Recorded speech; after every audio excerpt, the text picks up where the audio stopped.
This is the viscera of heart. Heart কিভাবে anatomical পজিশনে ধরতে হয় এবং অ্যানাটমিক্যাল পয়েন্টসগুলো বলতে হয় সেটা আমরা আজকের ভিডিওতে দেখব। হার্টের সামনে থাকছে দুইটা ভেন্ট্রিকল, পেছনে থাকছে দুইটা অ্যাট্রিয়াম। ভেন্ট্রিকল এবং অ্যাট্রিয়াম আমরা চিনব কিভাবে? ভেন্ট্রিকলগুলো হবে ঠিক, অর্থাৎ এগুলো শক্ত হবে, আর অ্যাট্রিয়ামগুলো হবে থিন, অর্থাৎ এগুলো নরম হবে। এই অংশটা হচ্ছে apex of the heart.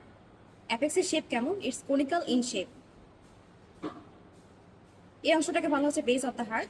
Base is quadrilateral in shape. হার্টের এই সার্ফেসটাকে বলা হচ্ছে স্টার্নোকোস্টাল সার্ফেস, এবং এই সার্ফেসটাকে বলা হচ্ছে ইনফেরিয়র সার্ফেস। ইনফেরিয়র সার্ফেসটা কিন্তু ফ্ল্যাট। আর হার্টের এই যে আবরণ, এটাকে বলা হচ্ছে পেরিকার্ডিয়াম। অ্যানাটমিক্যাল পজিশন ধরার জন্য আমরা প্রথমে আমাদের বাম হাতটাকে ঠিক এইভাবে নিব।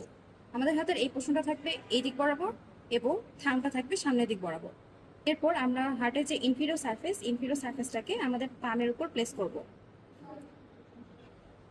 এমনভাবে প্লেস করব যেন অ্যাপেক্সটা থাকে আমাদের থাম এবং ইন্ডেক্স ফিঙ্গারের মাঝামাঝি। আর আমরা খেয়াল রাখবো যেন এই অ্যানাটমিক্যাল পজিশন বলার সময় পেরিকার্ডিয়ামটা সুন্দরভাবে হার্টটা কাভার করে রাখে। আর আমরা আমাদের রাইট হ্যান্ড দিয়ে হার্টটাকে পেছন থেকে এভাবে সাপোর্ট দিব। আমাদের দেহে হার্ট যেভাবে থাকে অ্যানাটমিক্যাল পজিশন দেখানোর সময় হার্টটাকে ঠিক সেভাবে ধরতে হবে। হার্ট থেকে মিডল মিডিয়াসে নামে, তাই আমরা হার্টটাকে একদম লেফটে বা একদম রাইটে না ধরে মিড লাইন বরাবর ধরবো। তবে হার্টের 2/3 পার্ট থাকবে মিড লাইনের লেফট দিকে এবং 1/3 পার্ট থাকবে মিড লাইনের রাইট দিকে। এখন আমরা অ্যানাটমিক্যাল পয়েন্টস বলা শুরু করতে পারি। This is the viscera of heart with part of pericardium, root of blood vessels with their branches, and also part of other blood vessels. The apex of the heart is conical in shape and is directed downwards, forwards, and to the left. In the living condition, it is directed in the left fifth intercostal space, just medial to the midclavicular line. Base of the heart is quadrilateral in shape and is directed upwards, backwards, and to the right.